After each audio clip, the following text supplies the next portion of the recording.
A playoff high 43 points for Anthony Davis. For LeBron, 36, 10, and 10. And the Lakers are moving on. First playoff series win for them since 2012. They now await the winner of Rockets Thunder, which we will talk about a little later. But Nick, what impressed you most about the Lakers in Game 5?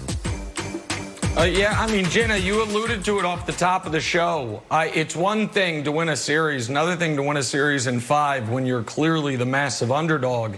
And given the conversation surrounding the Lakers going into this series and after Game 1, I mean, they were the obvious and clear underdog.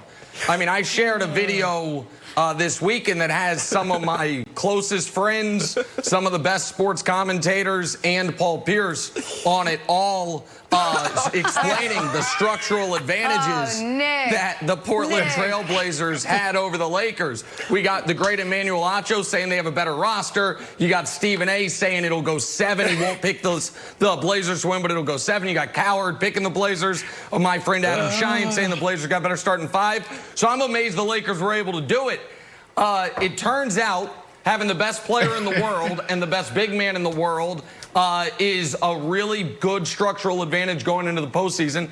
And it turns out, Brandon, that people were writing LeBron James' playoff obituary a little too quickly after a mediocre Game 2 where they won by 30 points. Listen, the scrappy underdog Lakers continue to impress. Who knows when this Cinderella ride will end for them, Brandon? But I'm enjoying it, watching them along the way.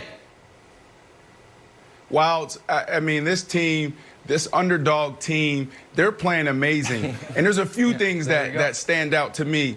Number one is AD. He's been overshadowed by so many different headlines. LeBron on the court, LeBron off the court. Yep. I mean, this guy just dropped 43 points, and he makes everything looks easy. And it's similar storylines coming out of, the Clippers locker room where we're talking about everything else besides the guys who are making the biggest impact on the court. So that's number one. The second thing that stood out to me was this was the team and this was the person LeBron James wanted. They waited patiently for AD. And there was two big questions that everyone had. Number one was, will AD actually come to LA? And number two, how would they gel? And I think Saturday we saw their chemistry on full display. And it reminded me of the old days, Stockton Malone. Now, I was a little baby back in the days, but I remember Stockton Malone in that pick and roll. I remember how they worked well off of each other. LeBron James, we talk about it all the time, his genius. And we say, what does that mean? He's as smart as Magic Johnson. He's as smart as Stockton. But what does that mean? Look at how he controls the ball and how he spaces out the court. He's great with his timing. Look at this play coming up here next, right? To the average person like myself, you would think that it's all about, it was a breakdown in defense. No, he backs up. He waits for the timing, the spacing, and then he goes to the basket. Easy. It's a great point. This is classic LeBron James, genius in clear view. Unbelievable. I agree. I agree with 97.25. 68% of that. 0.2568% of that. The seal screen is a legal play. And I know the Celtics do it a lot. You'd be like, wow, do you remember that? I know the Celtics do it a lot. But if we could run it back, if you start, hold on. I'm vetoing. I'm Wilds. You have been, you've done everything short of buy real estate in Portland. If you start this by talking about the legality of seal screens rather than owning your Portland travesty of the last month, I might walk off the set. No. If you start talking about moving screens instead of your beloved Portland Trailblazers and Melo and Dame and CJ and Nurkic is healthy and your stupid prediction box you'd never open, you got to own that they got whooped by 60 points in games 2 through 5, that it was never in doubt. That's what you need to talk about here, not the legalities of seal screens. Wilds. Go ahead, Wilds. Okay, I will address that. I will address the Blazers. Final thing on this seal screen. The reason why Brandon likes it is because it looks like a football play, JaVale McGee tackling him. But now you're right, it is a good play. Wrong sport, but I understand why you would like it, Brandon. Look at this. Look at the genius. Blazers. Genius. The Blazers. Bill Belichick loves it. Okay, the Blazers. Yes. The Blazers. I was just in a rental car of my Blazers fandom, and I returned it to Hertz, and they said, how was it? I said, you know what? It started off running great, and then it ran out of gas, and it's got a few bumps and bruises on it, to be honest with you. And that'll tell you something else, Mr. Hertz. Not Jalen Hurts. I'm talking about the Hertz rental car imagination guy. I don't know if this team can win. And everyone seems very happy, and they fought valiantly in the bubble, and Dame was obviously awesome.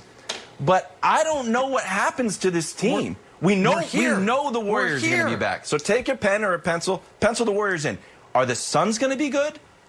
Are the Timberwolves going to be good? This is so exciting. Are the Spurs going to be good? No, but like, what do they do? Brett Brown's getting fired. This is so exciting. I'll tell you. Hold on, Wilds. I'll tell you what they're going to do. Because, you know, it was all good just a week ago when this was the narrative.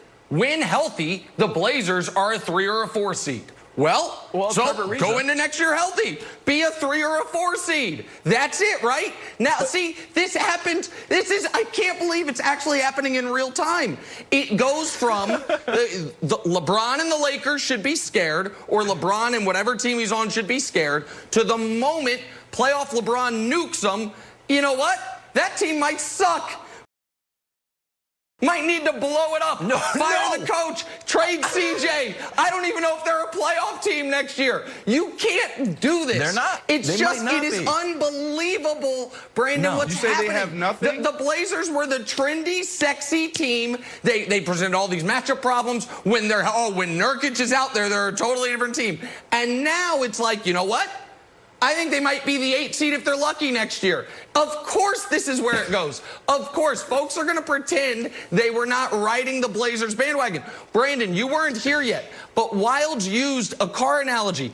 After game 1, he used a different car analogy. That was the Lakers are a car in your yard on cinder blocks with no tires. So this is the thing with Wilds. So this is the thing with Wilds. They're blowing a team up, Brandon.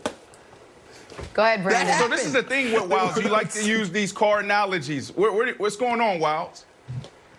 Well, we're presented by Dodge Ram, so I try to bring in a lot of Dodge Ram, but only when the Dodge Ram is good. Every other car is terrible. No, look, I said the Blazers were dangerous, and there's more on that later in the show. With the